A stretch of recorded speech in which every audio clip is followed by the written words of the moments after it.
Good morning, welcome back to our blog channel.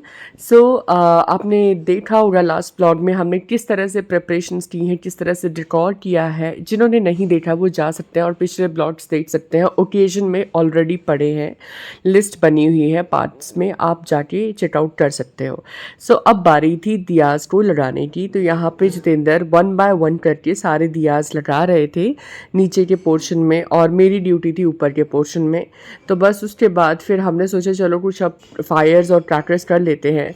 But इस दिवाली को आप थोड़ा सेफ़ बनाएं तो ज़्यादा अच्छा है। ये नहीं है कि आप बहुत ज़्यादा किसी एनिमल को परेशान करो या फिर आसपास के लोगों को परेशान करो। जितना हो सके तो इको फ्रेंडली आप पटाखे यूज़ करो। अपनी दिवाली इस तरह से मनाएं जिससे दूसरों को नुकसान ना हो, स्पेशली एनिमल्स को। सो मेक श्योर कि आपकी दिवाली का सेलिब्रेशन किसी के लिए परेशानी का कारण ना बने।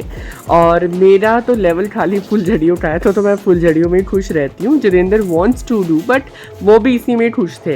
एनीवेज, अभी चल पड़ा है पटाखों का सिलसिला। बहुत बुरे तरीके से पटाखे हो रहे हैं। मुझे तो डर लगता है, सच में बोलूँ, मैं नहीं पसंद करती मैं ज़्यादा। मेरे औकात में सिर्फ अनार है, चक्री है और फुलझड़ी है। तो जितेंद्र को अच्छे लगते हैं, बट मेरे को बहुत डर लगता है। मैं बचपन से, मुझे थोड़ा फोबिया है इनसे। जितेंद्र आगे बोला चलो मैच बॉक्स लेके चल पटाखे करते हैं। तो फिर हमने सोचा कि चलो क्यों ना बाहर हम पटाखे करते हैं। पटाखे भी क्या, that is they all are eco friendly.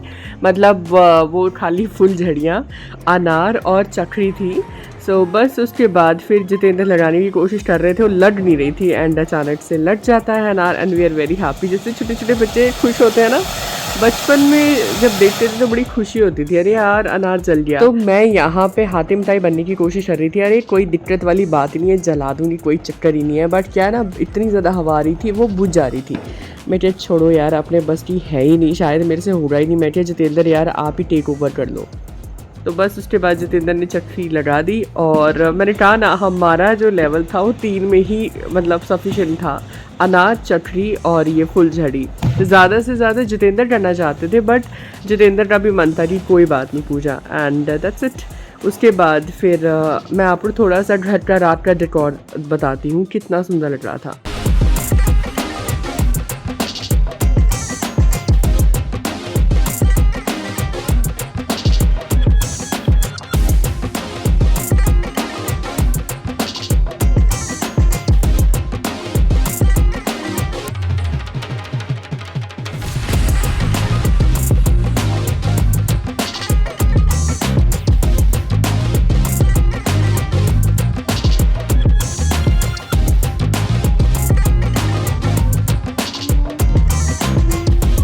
सो यहाँ पे जितेंद्र बहुत स्माइलें दे रहे थे। उसके बाद मैंने सोचा इनको कैप्चर कर लेती हूँ। सो ये वैसे आपने बहुत बार देख लिया है, बट ये रात का व्यू था तो मैं आपको ये भी दिखाना चाहती हूँ। बस उसके बाद फिर ये हमने सारी सीढ़ियों पे, मतलब पूरे घर पे, अंदर भी पूरे घर पे हमने दिया जलाए थे। सो दे ऑल्सो इको फ्रेंडली। तो कोशिश कीजिए हो सके तो आप इको फ्रेंडली पटाखे हो चाहे दिया हो यूज़ करने की कोशिश कीजिए। तो यहाँ पे चल रहा था पटाखों का काम।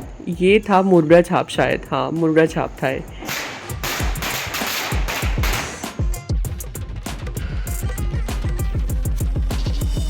देखा होगा ये हमारी दिवाली का एंड था। बहुत मज़ा आया, बहुत बहुत बहुत मज़ा आया, सच में इतना ज़्यादा मज़ा आया। इतनी अच्छी दिवाली थी ना, मेरे पास शब्द बिल्कुल कम पड़ जाएंगे। इस फेस्टिवल को बहुत दिल से मनाया, और हम चाहेंगे भी जितना खुश हम हैं इस त्यौहार पे, आप सब भी इतने ही खुश हों, और आप सब के लिए भी ये दिवाली बहुत बहुत अच्छी खुशियाँ लेके आए। Thank you so much. So ये जो शॉट है ये रात का शॉट है, तकरीबन 10:30-11 बजे का शॉट है। हम खाना खाने के लिए जा रहे थे उस टाइम पे, डिनर करने के लिए। आप देख रहे हो कितनी अच्छी लाइट्स हैं। तो जितेंद्र सेट की पूजा मैं कैप्चर कर लेता हूँ, बहुत प्यारा लग रहा है। सो फिर ये जो अगला शॉट है ये है, नेक्स्ट डे थी भाई दूज, और अनफॉर्चुनेटली मैं जा नहीं पाई क्योंकि आई वॉज नॉट वेल, थोड़ा सा मेरी तबीयत ख़राब हो गई थी, एंड लंबा डिस्टेंस था, तो इसलिए फिर हमने अवॉइड किया कि चलो नेक्स्ट टाइम से। और जितेंद्र का भी बहुत ज़्यादा बिजी स्केड्यूल चल रहा है। सो ये हिमाचल में बनाई जाती है, ये इसको कहते हैं चिलड़ू और भल्ले। तो ये वहाँ की बहुत ज़्यादा फेमस डिश है। बहुत ज़्यादा फेमस डिश है। सो ये अक्सर जब भी कोई साजा आता है, साजा आई टोल्ड यू कि पहले बहुत सारे ब्लॉग्स में आपने सुना होगा, जब कोई ओकेजन आता है तो हिंदी कैलेंडर के अकॉर्डिंग, तो तब वहाँ पे ये सेलिब्रेट किया जाता है। तो ये है चिल्लड़ू, और जब हम इसको बनाते हैं तो इस तरह से दिखता है, बहुत टेस्टी होता है खाने में। इसको दूध के साथ भी खाया जाता है, गुड़ के साथ भी खाया जाता है, घी के साथ भी खाया जाता है, मिक्स करके भी खाया जाता है और भल्लों के साथ भी खाया जाता है। सो ये थे चिल्लड़ू और भल्ले, एंड मेरे हस्बैंड को बहुत अच्छी लगती है हिमाचल की जितना भी डिशेस हैं, वो हिमाचल कुजीन बहुत ज़्यादा पसंद करते हैं। और ये थी हमारे सीज़न की पहली मक्की की रोटी। अभी साग नहीं था इसके साथ में, नॉर्मल मिक्स वेजिटेबल थी, लोहे की कढ़ाई की, एंड ये बन रही थी मेरी चावल की रोटियाँ। सो मैं हाथ में ही बनाती हूँ, आई डोंट यूज़ एनीथिंग, क्योंकि बहुत सारे लोग कोई मतलब कभी रोलर यूज़ करते हैं या ऐसे, I just use my hands. With practice आपको आ जाता है, इनिशियली मुझे भी नहीं आती थी। आपकी रोटी का असली पता तभी चलेगा जब वो फुली होगी, चाहे वो मक्के की हो, चाहे बाजरे की हो, चाहे वो चावल की हो। मेरे हस्बैंड बहुत ज़्यादा पसंद करते हैं, so I love to make for him. अगर आपको ये ब्लॉग अच्छा लगा हो तो लाइक करें, शेयर करें, सब्सक्राइब करें our YouTube channel JP journey. If you like this blog, like, share and subscribe our YouTube channel JP journey. ऐसे ही बने रहिए, मज़ेदार मज़ेदार ब्लॉग आते जाएंगे। थैंक यू सो मच इतना प्यार देने के लिए, आप इतना प्यार देते हो, thank you so much, thank you. Happy Diwali. Happy Diwali.